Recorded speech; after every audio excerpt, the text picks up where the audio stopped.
খেলাফার চেয়ে সুন্দর ব্যবস্থা পৃথিবীতে রাষ্ট্র পরিচালনার আছে, এটা অসম্ভব।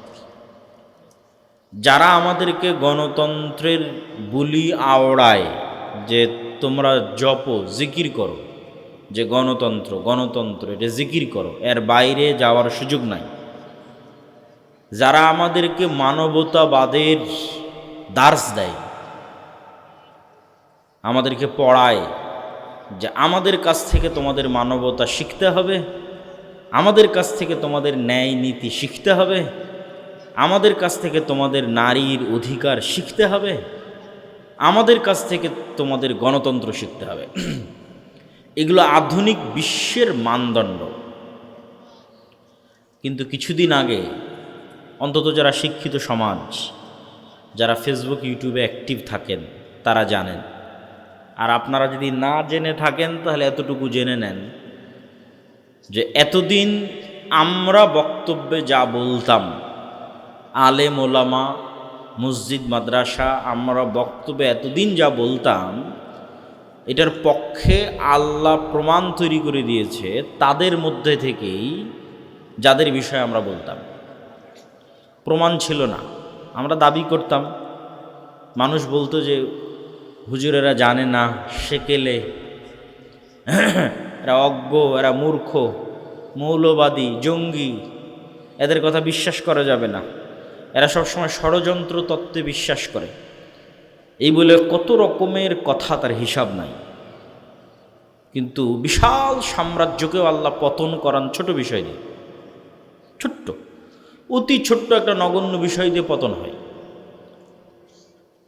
তো অ্যাপস্টেইন যে ফাইল উন্মোচন হয়েছে আমেরিকার, আমি মনে করি যে বিশ্বব্যাপী গণতন্ত্রের যে সাম্রাজ্যবাদ প্রতিষ্ঠিত আছে, এটার পতনের কেবল শুরু, এটার পতনের কেবল শুরু। এটার পতন ঘটবেই। কিভাবে ঘটাবে এটা আল্লাহ সুবহানাহু ওয়া তাআলা জানে। কিন্তু এর কোনো যোগ্যতা নাই পৃথিবী শাসন করার, এটা আমরা দাবি করতাম, এর পক্ষে যুক্তি প্রমাণ ছিল না। এখন দেখা যাচ্ছে যে এই বিশ্বকে যারা মানবতাবাদের দার্স দিত, এই বিশ্বে যারা গণতন্ত্রের সবচেয়ে বড় প্রচারক, এই বিশ্বে যার রাতের ঘুম হারাম হয় আমাকে টিকা দেওয়ার জন্য, বলে আমাকে টিকা না লাগালে নাকি আমি মারা যাব, এই নিয়ে ঘুম হারাম বিল গেটসের।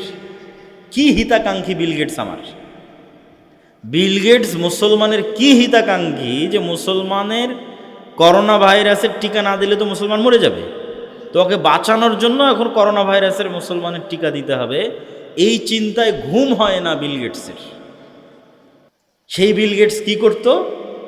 সেই বিল গেটস, ডোনাল্ড ট্রাম্প, আরও যারা আছে তাদের নাম ওই ফাইলে এসেছে, এরা জ্যান্ত ছোট ছোট শিশু, মেয়ে, বাচ্চাদের গোস্ত পর্যন্ত ভক্ষণ করত। তাহলে কি পরিমাণ হিতাকাঙ্ক্ষী! না হিতাকাঙ্ক্ষীর নামে অন্য কিছু এবার বলেন। এবার বুঝেন যে আমাদের ছোট ছোট 9, 10, 11, 12 বছরের ছোট মেয়ে যারা এই বিশ্বের শাসন করছে এখন, তাদের কাছে নিরাপদ নয়। তথা এই বিশ্বের শাসন ব্যবস্থায় যারা বসে আছে প্রত্যেকটা এক একটা নরপশু।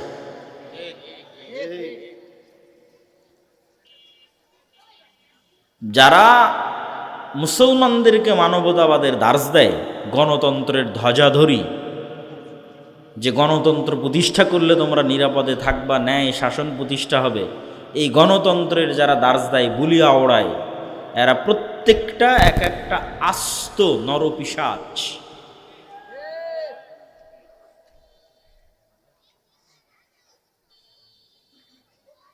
তো যারা জানেন তারা তো জানেন, যারা জানেন না তারা অবশ্যই দেখতে পারেন যে কোন রুচিতে এবং কোন আস্থায় এবং কোন বিশ্বাসে মুসলমানরা এখনো বিশ্বাস করবে, এখনো মনে করবে যে না, নারীদের অধিকার আমাকে পাশ্চাত্য থেকে নিতে হবে, ডুবে মরে যাওয়া উচিত।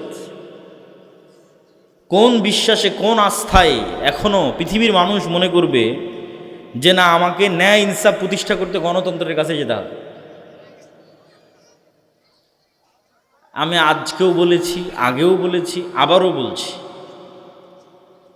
যে গণতন্ত্র কেন্দ্রিক এবং আধুনিক যে বিশ্ব শাসন ব্যবস্থা আছে, পুঁজিবাদী ব্যবস্থা, এটার পতনের শুরু যারা এই পর্যায়ে চলে গেছে, এইরকম হায়েনা হয়ে গেছে যে 9, 10, 11 বছরের মেয়ে শিশুকে সারা পৃথিবী থেকে ক্রয় করে নিয়ে গিয়ে একটা দ্বীপে নিয়ে গিয়ে একত্রিত হয়ে এই সমস্ত বিশ্বের শাসকেরা, অর্থনীতিবিদেরা তাদেরকে ভক্ষণ করবে, তাদের উপর জুলুম চালাবে, তাদের রান্না করা গোস্ত খাবে এবং সরাসরি শয়তানের আস্ত পূজা, যেই শয়তানের নাম আল্লাহ সুবহানাহু ওয়া তাআলা পবিত্র কোরআন মাজিদে বলেছেন, বাল নামক মূর্তির পূজা। তো এই সমস্ত কাজ কিন্তু শয়তান চায়, এগুলো কাজ শয়তান পছন্দ করে। যারা শয়তানের দোসর, যারা সত্যিকার অর্থে শয়তানের অনুসারী, তাদেরকে দিয়ে শয়তান এই কাজগুলো করায়। যে যত নিকৃষ্ট থেকে নিকৃষ্ট নিচে নামানো যায় মানুষকে, এটা শয়তানের একটা প্রজেক্ট, যে মানুষকে মানুষের জায়গা থেকে নিচে নামাতে হবে। মানুষকে আল্লাহ ফিতরাতের উপর সৃষ্টি করেছে, ফিতরাতুল, যেই ফিতরাত বাস্তব স্বভাবজাত বৈশিষ্ট্য, এটার উপর আল্লাহ মানুষকে সৃষ্টি করেছে। এবং আল্লাহ বলছে ইসলাম হচ্ছে ফিতরাত, মানে ইসলামে আমি যে বিধিবিধান দিয়েছি এটাই মানুষের বাস্তব অবস্থা। মানুষকে যেইভাবে আমি তৈরি করেছি এটার সাথে শতভাগ খাপ খায়, শতভাগ মিলে, মানুষের সাইকোলজির সাথে, মানুষের চিন্তা চেতনার সাথে, মানুষের শরীরের সাথে একমাত্র মিলবে, সেটার নাম ইসলাম। ইসলাম হচ্ছে ফিতরাত, মানুষের স্বভাবজাত বৈশিষ্ট্য। আর শয়তান কি চায়? মানুষকে স্বভাবজাত বৈশিষ্ট্য থেকে বের করে নিয়ে যেতে চায়। তো যখনই আপনি এই স্বভাবজাত বৈশিষ্ট্যের মধ্যে থাকবেন না, তখনই আপনাকে আনন্দের জন্য আরও বিকৃত, আরও বিকৃত, আরও বিকৃত, আরও নিকৃষ্ট, আরও নিকৃষ্ট, আরও নিকৃষ্ট রাস্তা অবলম্বন করতে হবে, কারণ আপনি স্বভাবজাত স্বভাবের উপর নাই। মানে ইসলামের স্বভাবজাত স্বভাব হচ্ছে আপনি আনন্দ গ্রহণ করবেন আপনার স্ত্রীর কাছে থেকে। আপনার স্ত্রী হচ্ছে লিতাসকুনু ইলাইহা, আপনার প্রশান্তির জায়গা। তাহলে বৈশিষ্ট্যের উপর যদি কোনো মেয়ে টিকে থাকে, মেয়েদের যেই নম্রতা, মেয়েদের যেই কোমলতা, মেয়েদের যেই নমনীয়তা, এটার উপর যদি কোনো মেয়ে টিকে থাকে, স্বভাবজাত যে স্বভাবের উপর আল্লাহ সৃষ্টি করেছে, পুরুষের যেই পৌরুষত্ব, পুরুষের যে আত্মমর্যাদা, আত্মসম্মান, দায়িত্বশীলতা, দায়িত্ববান হওয়া, এটার উপর যদি কোনো পুরুষ অটল থাকে, যেটার উপর আল্লাহ তাকে সৃষ্টি করেছে, তাহলে এই নারী আর এই পুরুষ যখন একত্রিত হবে তখন এরা দুনিয়াতেই জান্নাত পেয়ে গেছে। কিন্তু এই স্বভাবজাত বৈশিষ্ট্যের ওপর থেকে তাকে বিকৃত করে দূরে সরানো, এটা শয়তানের প্রজেক্ট। তাহলে কোনো একটা নারী তার কোমলতার ওপর থাকতে পারছে না, তার নমনীয়তার ওপর থাকতে পারছে না বিভিন্ন কারণে। গার্মেন্টসে, স্কুল, কলেজ, চাকরি ক্ষেত্রে প্রতিনিয়ত পুরুষের সাথে উঠা বসা করতে হচ্ছে, পুরুষের সাথে হাসি মুখে মিশতে হচ্ছে, এর মাধ্যমে তার কোমলতা এবং নমনীয়তায় কমতি তৈরি হচ্ছে। যত বেশি পুরুষের সাথে সে মিশবে এবং উঠা বসা করবে, তত তার মধ্যে পুরুষালী স্বভাব, আধিপত্য বিস্তার করা, অর্থনৈতিক ক্ষমতা, পদের ক্ষমতা, আধিপত্য বিস্তারের মানসিকতা আসবে। এবার পুরুষ যখন গায়রাতবিহীন হয়ে যাবে, দায়ুস, আত্মমর্যাদাহীন, পৌরুষত্ব নাই, না অর্থনৈতিক সক্ষমতা আছে, না শারীরিক সক্ষমতা আছে, না নৈতিক সক্ষমতা আছে, কোনো দিক থেকেই সে তার স্ত্রীর সামনে দাঁড়াতে পারে না, তাহলে তখন তার মধ্যে মেয়েলি স্বভাব বিরাজ করবে। এটা হলো বিকৃতির শুরু। যেই স্বভাবজাত বৈশিষ্ট্যের উপর আল্লাহ মানুষকে সৃষ্টি করেছিলেন, বিকৃতির শুরু, এটা শয়তান চায়। এই বিকৃতিটা যখন সংঘটিত হয়ে যাবে, তখন এই সমাজ, এই নারী, এই পুরুষ পৃথিবীতে স্বাভাবিক আর আনন্দ পাবে না। একে তখন আনন্দ খুঁজতে হবে অস্বাভাবিক রাস্তায়। সে অস্বাভাবিক রাস্তা হতে পারে সমকামিতা, সে অস্বাভাবিক রাস্তা হতে পারে এই রকম যে নিকৃষ্ট কার্যকলাপ শয়তান এই সমস্ত গণতন্ত্রের ধ্বজাধারী নরপিশাচ, নরপশু যারা পৃথিবীকে শাসন করতেছে, ভিতর থেকে খোখলা, পৃথিবী শাসন করার যাদের কোনো নৈতিক অধিকার নাই, হারিয়ে ফেলেছে, তাদের মধ্যে এই স্বভাবগুলো শয়তান কিভাবে প্রবেশ করিয়েছে? কেননা তারা স্বভাবজাত বৈশিষ্ট্যের উপর বাকি নাই। এরা আস্ত শয়তানের পূজারী। ওই পূজারী নয় যে নিজের অজান্তে শয়তানের পূজা করছে, জেনে বুঝে শয়তানেরই পূজা করতেছে, শয়তানকে নিজের ইলাহ মেনে ইবলিস কোনটাতে খুশি হবে সেটা করতেছে।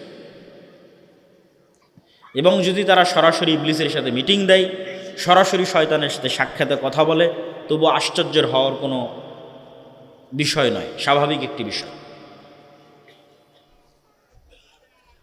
তো এই যে শয়তান এবং শয়তানের অনুসারী যারা যারা আজকের পৃথিবী শাসন করছে, এদের শত্রু তো ইসলাম, এদের শত্রু তো নবীরা, নবীদের উত্তরসূরীরা, এদের শত্রু তো মানুষের স্বভাবজাত বৈশিষ্ট্য যেটার উপর ইসলাম টিকে আছে।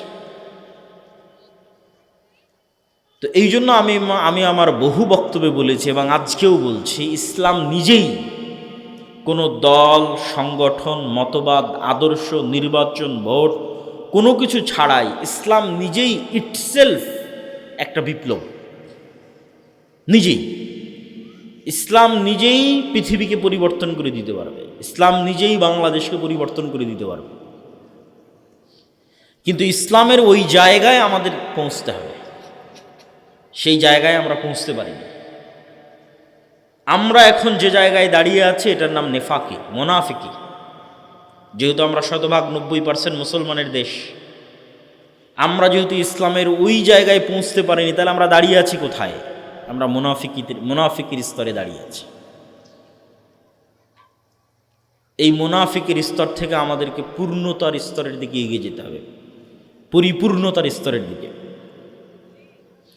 আর এই পরিপূর্ণতার স্তরের দিকে এগিয়ে যাওয়ার জন্য কট্টরভাবে ইসলাম অনুসরণের বাইরে আর দ্বিতীয় কোনো রাস্তা নেই।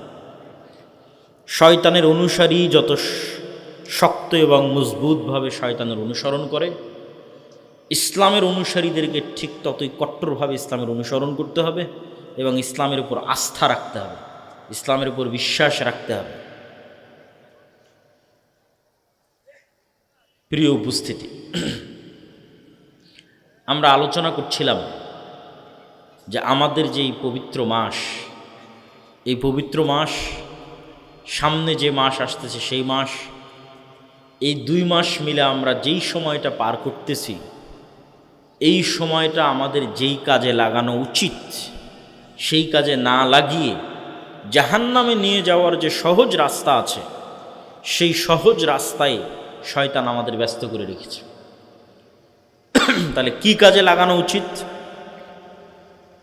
শয়তানের কবল থেকে বাঁচার জন্য, শয়তানের ষড়যন্ত্র থেকে বাঁচার জন্য 2টো ইবাদত খুব গুরুত্বপূর্ণ। একটা ইবাদতের নাম সালাত, আর একটা ইবাদতের নাম সিয়াম। তো সালাত এবং সিয়াম দিয়ে কিভাবে আপনি শয়তানের কবল থেকে বাঁচবেন এটা তো বলবো, একটু বিস্তারিত বলবো। তার আগে শয়তান আপনাকে এই মাসগুলোতে কি কাজে ব্যস্ত রেখেছে সেটা বুঝেন। যে শয়তান আপনাকে দিয়ে জেনা করাতে পারছে না, মানুষকে হত্যা করাতে পারছে না, আর ডট ডট ডট অনেক কাজ করাতে পারছে না। তো শয়তান আপনাকে কোন কাজে ব্যস্ত রাখবে? জিহব্বার গুনাহ। এটা হলো সবচেয়ে সহজে জাহান্নামে নিয়ে যাওয়ার মাধ্যম, সবচেয়ে easy way to go to জাহান্নাম। পৃথিবীর সবচেয়ে সহজ রাস্তা যেটাতে মানুষ জাহান্নামে যায়, এখানে শয়তানের কোনো পরিশ্রম নাই। তো এই সহজ রাস্তায় চলতে মানুষকে সবচেয়ে বেশি উদ্বুদ্ধ করে গণতন্ত্র, নির্বাচন। যে তুমি দ্রুত কেমনে জাহান্নামে যাবা, তো দ্রুত যদি জাহান্নামে যেতে চাও তাহলে তোমার এই জিহ্বা দিয়ে যে যেমন পারো, যার বিরুদ্ধে যেভাবে পারো বলো, গুনাহ কামাও, জাহান্নামে যাও। ইসলামী শাসন ব্যবস্থায় বিভক্তির কোনো সুযোগ নাই। মানে ইসলামের যে রাষ্ট্রীয় থিওরি, রাষ্ট্র প্রতিষ্ঠা হবে, এখানে বিভক্তির কোনো চান্স নাই। দেখেন, আমি আবারও বলছি, ইসলামে পলিটিক্স আছে, কিন্তু গণতন্ত্রের যে ইসলাম, এই ইসলামের যে পলিটিক্স, এটার কিছু ভালো দিকও থাকতে পারে, হতে পারে, আল্লাহ ভালো জানে, কিন্তু কিছু খারাপ দিকও আছে। এই খারাপ দিকটা হচ্ছে সরাসরি ইসলামকে শত্রু বানিয়ে দেওয়া হয়, সরাসরি ইসলাম শত্রুতে পরিণত হয়ে যায়। যেমন গত 17 বছর ছিল, ঠিক আল্লাহ ভালো জানে কি হবে। কিন্তু যেহেতু গণতন্ত্রের রাজনীতি বিভক্তির রাজনীতিকে পছন্দ করে, ইসলাম বিভক্তির রাজনীতি পছন্দ করে না। কেননা বিভক্তি মানে কখনো রাষ্ট্র এক হতে পারে না, আর গণতন্ত্র মানে তোমরা পরস্পর বিভক্ত থাকো আর মারামারি করো। তো এই গণতান্ত্রিক ব্যবস্থার মধ্যে আমি ইসলামের পলিটিক্স করছি, তখন এর বিপরীত পক্ষ যে আছে এ যদি বিজয় অর্জন করে তাহলে ও পুরো ইসলামকে শত্রু মনে করবে। পুরো ইসলাম, সে এখন যে ইসলামের পক্ষে রাজনীতি করছে, সে যে রাজনীতি করছে না, সে যে মসজিদে আছে, সে যে মাদ্রাসায় আছে, সে যে বক্তব্য দিচ্ছে, সে যে বই লিখছে, সে সব শত্রু, পুরো ইসলাম শত্রু। কে এখন পুরো ইসলামকে শত্রু মনে করছে? আর এক মুসলমানই পুরো ইসলামকে শত্রু মনে করতেছে, আর একটা মুসলমানের সন্তান। এটা তাহলে বানালোকে, আমি ব্যক্তির কোনো দোষ দিচ্ছি না, দলের না, এটাই থিওরি, গণতন্ত্রের যে থিওরি এটা এইভাবেই ডিজাইন করা।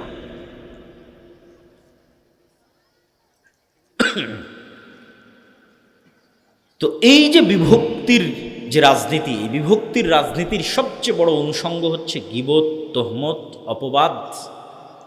কে কাকে কত নিচে নামাতে পারে, কে কার কত চরিত্র হনন করতে পারে, এটার প্র্যাকটিস। আর এটার প্র্যাকটিস কখনো স্বাধীন নেতার প্র্যাকটিস হতে পারে না, এটার প্র্যাকটিস গোলামের প্র্যাকটিস। মুহাম্মদ সাল্লাল্লাহু আলাইহি ওয়াসাল্লামের ৬৩ বছরের জীবনের একটা উদাহরণ কেউ নিয়ে এসে দিতে পারবে না যে মুহাম্মদ সাল্লাল্লাহু আলাইহি ওয়াসাল্লাম তার শত্রুর চরিত্র হনন করতে চেয়েছেন। আবু সুফিয়ান যদি এক দিনের জন্য, এক সেকেন্ডের জন্য বুঝতো যে মুহাম্মদ সাল্লাল্লাহু আলাইহি ওয়াসাল্লাম তাকে ব্যক্তিগতভাবে অ্যাটাক করেছেন, আদর্শিক আক্রমণ নয়, ব্যক্তিগত অ্যাটাক।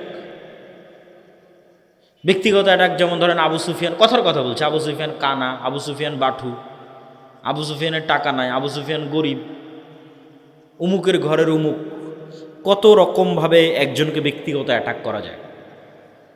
গায়ের রং দিয়ে ব্যক্তিগত অ্যাটাক করা যায়, বিভিন্নভাবে করা যায়। তো যেহেতু আবু সুফিয়ানের সাথে মোহাম্মদ সাল্লাল্লাহু আলাইহি ওয়াসাল্লামের দীর্ঘদিনের দ্বন্দ্ব, তো আবু সুফিয়ান খুব ভালোভাবে জানে যে মোহাম্মদ সাল্লাল্লাহু আলাইহি ওয়াসাল্লাম একদিনের জন্য আবু সুফিয়ানকে ব্যক্তিগত অ্যাটাক করেন, যারে তুই তো এরকম না। এই শত্রুতাটা শুধু আদর্শিক, যার ফলশ্রুতিতে আবু সুফিয়ান যেদিন ইসলাম গ্রহণ করেছে তার সিদ্ধান্ত নিতে এক সেকেন্ডও দেরি করতে হয়নি যে আমি কেমনে গিয়ে মোহাম্মদ সাল্লাল্লাহু আলাইহি ওয়াসাল্লামের সামনে নত হব। কেন নত হতে তো কোনো বাধা নাই, এখানে কোনো ইগো কাজ করবে না। কেন মোহাম্মদ সাল্লাল্লাহু আলাইহি ওয়াসাল্লাম কোনোদিন আবু সুফিয়ানকে ব্যক্তিগত আক্রমণ করেইনি, তো কিসের ইগো কাজ করবে? কিন্তু গণতন্ত্র যে কালচারটা আমাদের মধ্যে তৈরি করে, এটা এক নেতা আর এক নেতাকে যদি ব্যক্তিগত আক্রমণ না করে, এক দলের লোক আর এক দলকে যদি ব্যক্তিগত আক্রমণ না করে, তাহলে এখানে ভোট কিভাবে আসবে?